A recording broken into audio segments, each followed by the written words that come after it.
Après 5 semaines de démarchage, 70 intermédiaires contactés et une centaine de prises de contact, on va enfin pouvoir visiter notre première entreprise. Ça marche pas mal comme ça. Bonjour Étienne. Ça marche bien. Non mais regarde la route quand même. Ça n'a pas été une mince affaire. On a vécu des expériences très différentes avec les intermédiaires. Sur les 70 contactés, seulement 21 ont répondu et il n'y en a que 7 avec qui on a eu de vrais échanges. Donc on est sur une société qui est située à... On savait que ce serait pas facile. On s'est appliqué à bien utiliser le tableau de suivi, et si on regarde bien, à chaque étape, on a un taux de conversion de 30%. Pour moi, c'est vraiment pas mal. Quentin et Etienne ont vraiment charbonné. Mais oui, à la fin, ça fait peu de vrais contacts. Parmi ces contacts, je tombe sur un intermédiaire très expérimenté dont j'avais entendu parler pendant la formation du CRA. L'entretien commence pas très bien, il me dit tout de suite qu'on est trop nombreux, que notre recherche sectorielle est pas assez claire. On nous a prévenu que c'était pas un fleuve tranquille, Voilà. donc y a pas de... C'est un projet à 3. Ouais, exactement. C'est compliqué hein. Et pourquoi vous voulez faire à plusieurs?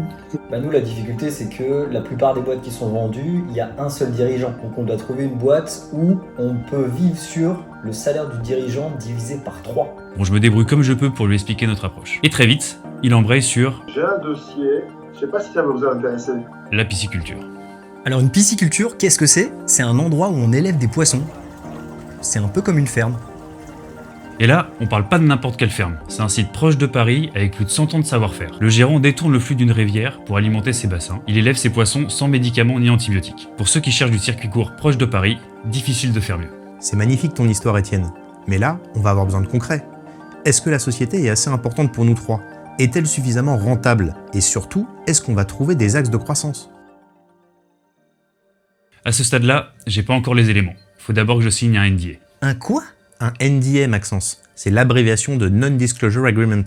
C'est un accord de confidentialité qu'on signe avant de recevoir des informations sensibles. Ça permet aux propriétaires de s'assurer qu'on ne divulguera pas leurs informations. Ah, tu veux dire comme sur YouTube par exemple? Voilà, t'as tout compris. On va visiter une entreprise de pisciculture. C'est une boîte qui fait chiffre d'affaires, qui a 10 employés. L'intermédiaire me parle alors du potentiel du projet et commence à évoquer le cédant. C'est un type qui a grandi dans cette ferme. Aquabiologiste de formation, il est passionné par son métier, mais beaucoup moins par la gestion d'entreprise. Et ça pour nous, c'est clé. Parce qu'on connaît rien à la pisciculture. Donc s'il y a une reprise, il faudra penser transmission. Si on n'accroche pas humainement avec lui, c'est même pas la peine d'y penser. Je dois bien avouer qu'au départ, je suis pas très emballé. J'ai une formation agricole et j'ai été confronté à beaucoup de problématiques du secteur. À la fin de mes études, je m'étais juré de pas y retourner. Je demande à l'intermédiaire s'il n'y a pas autre chose. Mais il insiste, il pense que ce dossier peut fonctionner avec notre équipe. Là, vous voyez, vous pouvez être à 2 ou à 3. Les autres dossiers, c'est compliqué parce que la formation d'adulte en alternance, il est tout seul. Je vois mal comment on pourrait être à 2. Encore une fois, votre trio, il est atypique, mais bon, on devrait bien réfléchir out of the box. On en parle à TDM, à qui on fait un point toutes les semaines. Non mais c'est pas mal, moi ça me plaît pas mal. Et il nous dit, allez voir, au pire, vous apprendrez. Mais faut qu'on comprenne les chiffres. Ouais, faut voir si ça gagne de l'argent, quoi. Ouais. Bah ouais. Ouais, ça marche. Et en reprise, l'expérience, ça n'a pas de prix. Ça va? Ouais, très bien. Ouais, c'est tout bon. C'est tout bon. Bon. Allez, on y va. Première visite, premier vrai test. Est-ce qu'on tient enfin notre premier dossier sérieux?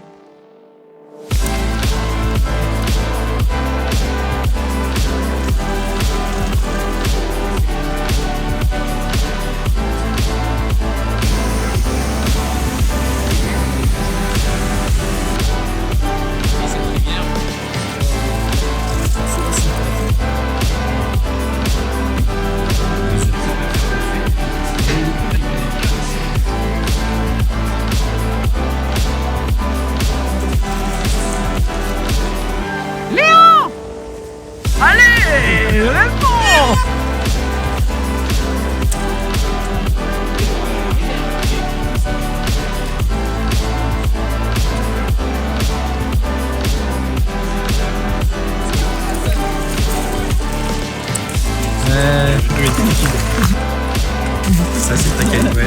Alors là, il n'y a pas plus près du producteur.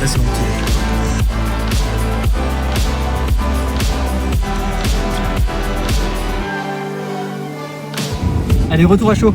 Moi j'ai trouvé ça incroyable. Ouais. Le niveau du bonhomme il est incroyable. Putain, il a une énergie dedans. Ouais, explosif. il est hyper smart.